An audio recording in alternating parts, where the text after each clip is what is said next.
everyone. It's me, Betty Confetti. Thank you for my confettis to returning, or thank you for returning. I stammered, my bad. And I have a guest today. Her name is Pumpkin. She's an adult worker and she's a sex worker, and her title's a prostitute. She's a high-end escort, very beautiful. She worked with celebrities, doctors, lawyers, like pretty much white-collar men and prestigious men and people. Sometimes she gets lady clients as well.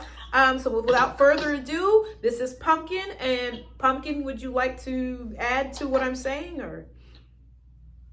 No, you did a fantastic job of introducing me. Thank you so much for having me today. Oh, anytime. You're welcome. We're happy to have you. So, well, I'm going to dive into it. So you said that you don't accept African-American clients. And I wrote down the 8 reasons. And the first one that I see on the list is that you say black men are cheap. Would you like to just explain that? Because I'm wondering, black men are cheap. Would you say that for like also like Indian clients or foreign clients, or just specifically to black men? I would say there's an overlap between many different clients, not necessarily just black men, but there is definitely a lot of haggling and negotiation of price, and even not tipping when services rendered exceed what is expected. So right. That definitely leaves a bad taste in my mouth. So when you feel like you gave excellent service, like, and you are done with your job and they hand you exactly the amount you requested and not a tip, that's an issue, is what you're pretty much saying in a summary. I'm just summarizing. Yes. Yeah. I have to say I've been there. I'm like, Dad, I gave him a dance. You can't get $5, but that's nothing compared to what you're doing. You would want like at least $100 tip. I would assume. Exactly. Right. So then you also said that black men can be violent. So explain that to me. Like, what you said, black men can be violent when you're doing your high-end escorting. So like when you're doing high-end escorting, it's just a little confusing, because if it's high-end escorting, like you would think that they would be a little bit more behaved. Right. There's often a lot of times like, people don't realize their strength and how hard they're gripping, or, I'm a small woman, so even just smacking my ass, even if they think it might be lightly, it does cause me pain, and I do feel it. So, yeah, there's definitely an aspect of pain there, and some violence that is not always appreciated or discussed beforehand. Right. And it can definitely complicate the situation. Yeah, I would imagine, because like who wants to run down what they're willing to do and what they're not willing to do off the bat, because it puts a bad taste in both parties' mouths. So yeah, I see where you're coming from with that. And then if they're hitting you and stuff like that and you have a client afterwards, I would imagine that's not a good look for you to walk in like you just got beat up. Right, with like maybe like marks on my body or what have you. Right, yeah. So I see where you're coming from with that. And then another one is, you say black men are pimps. Like you guys experience, like from the few black men you try to accept, they are pimps. Like what do you mean by that?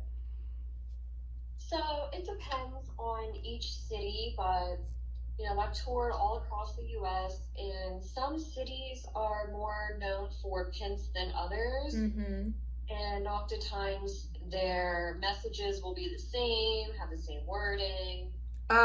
What is the messages they send? Like, what's the wording when someone's a pimp versus an actual client? Hell, even a cop.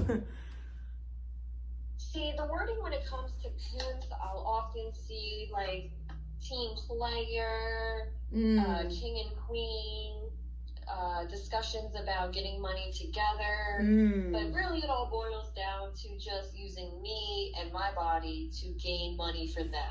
Right, yeah. So they're trying to make it seem like we're in this together, when really it's just that I'm in it for me, and you're trying to incorporate yourself into my business. Yes.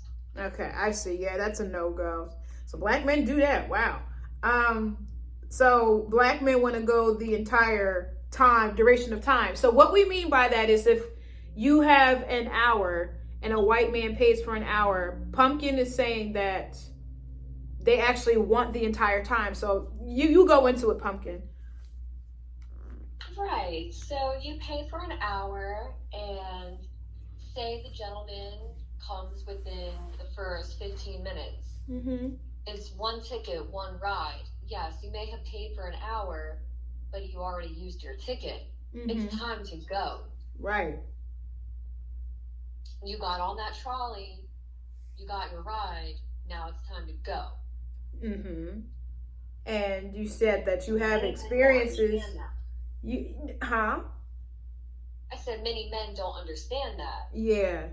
But you said that black men in particular, that they will try to hold it back in order to get their whole hour. Right. They will try to stay and just do whatever for the rest of the hour, or come up with any excuse to remain there for the hour. But like I said, it's one ticket, one ride. If you finish within 15 minutes, that's on you, not me. And right, like it's time to get out of there. Like, stop playing games. This is not a charity.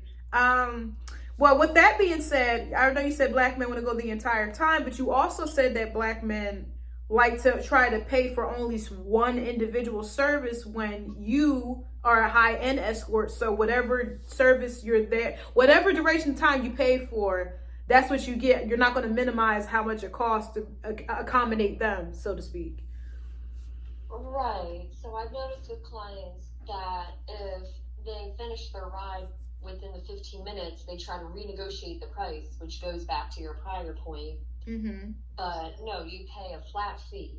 Right. Once you pay the flat fee, it is what it is. There is no renegotiation or trying to split the time up into 15-minute increments or half-hour increments, what have you. Yeah. I mean, if somebody did try to do that and they try not to pay you, what is the procedure that you follow? Like, do you get like a deposit beforehand? So if they try not to pay you the entire thing, you have a little something? Like, what do you do? Yes. So deposit is paid prior to meeting, and then upon meeting, the rest of the amount is paid. I see. Okay. But if they don't want to pay, but like I'm saying, like sometimes if they try not to pay you, what do you do? So you got your deposit. Payment is required at the beginning. So you don't have them pay at the end like a cashier, like you bring your stuff to that conveyor belt, you pay when you're done. Okay, so you have to pay up front when you arrive or before you arrive. Right. Payment is required before services are rendered. I got you. Okay. That sounds about right. I mean, it makes sense because everyone's trying to take advantage when it comes to sex work. Someone's always trying not to pay you. Someone's always trying not to do something. I see. So the next one is, you said black men, this is one of the bigger issues, is the girth and the length. Is another reason why you usually don't take black clients. Right. I mean, yeah. I don't know if you want to go into detail, but I mean, it does explain itself. But if you want to explain further. I mean, I'm sure people can imagine I am a small woman, so I can only handle so much. So do what you will with that information. All right. Yeah, it makes sense. Because I had one woman I spoke to, she was a high-end escort, and she said that she didn't want to have black clients because with all the reasons we already went over, she said that they keep trying to go, and then they're so massive, and then if you have a client afterwards that is very minuscule or very tiny, it's kind of like putting a square peg into a small hole or whatever she said. She just said it's not a good ride for the next person, so she'd rather not have that problem. The next question is, you said black men don't want to pay you after. Oof, well, we were kind of talking about that already, but right, that's why I kind of require payment before services rendered, because I would rather avoid that situation if I can. So payment is always required beforehand. Now, but what do you do if you pay before? They pay you like on Bitcoin, or if they pay you on Cash App, Venmo, and they try to get the money back? Because I know some, like Venmo, Well, actually, it's a certain period of time. If you don't cash it out right away, the people could try to get their money back. What do you do? Do you just cash it out right away so they can't? Or like, how does it work? Because some people try to rip you off that way as well. So if they Cash App or Venmo me, I will immediately take my card and withdraw the funds so that there is nothing left in the account. But cash is king. Cash is always preferred. It is very rare that I use Cash App or Venmo as a payment method. Mm-hmm. Because you don't want that digital trail. Is that what it is? Yes. Gotcha. And the last one is they have a temper tantrum if they don't come. Right, and I've noticed this with many different clients. It is not my fault if someone is unable to finish what they start. It's unfortunate, but I will try my best to get you there. But if you simply cannot, an hour is an hour, and if you don't, you just don't. Yeah. Like, nobody's going to start feeling bad for you because you have ED and you couldn't get it up, sir. Yeah. So I see where you're coming from. That's this was very insightful because, like, a lot of people, I guess they just think of the mechanics of, you know, your job and not necessarily the brain power and the mental exhaustion it brings. Yeah, and you said that you have celebrity clients. Do you have a good time sometimes with your clients before you guys actually go into what you're there for? Many of my clients are great. I love seeing my clients. I have had so many wonderful experiences with them, and a lot of them are repeat clients, and we genuinely enjoy spending time together and getting to know each other. So I do love my job, and I won't let a few bad apples ruin the whole bunch, as they say. Okay. Well, with that being said, that was Pumpkin. She was a wonderful guest. Thank you, Pumpkin, for being part of this little experiment I'm doing, because I'm thinking about making a little talk show. I want to be a little Oprah or whatever.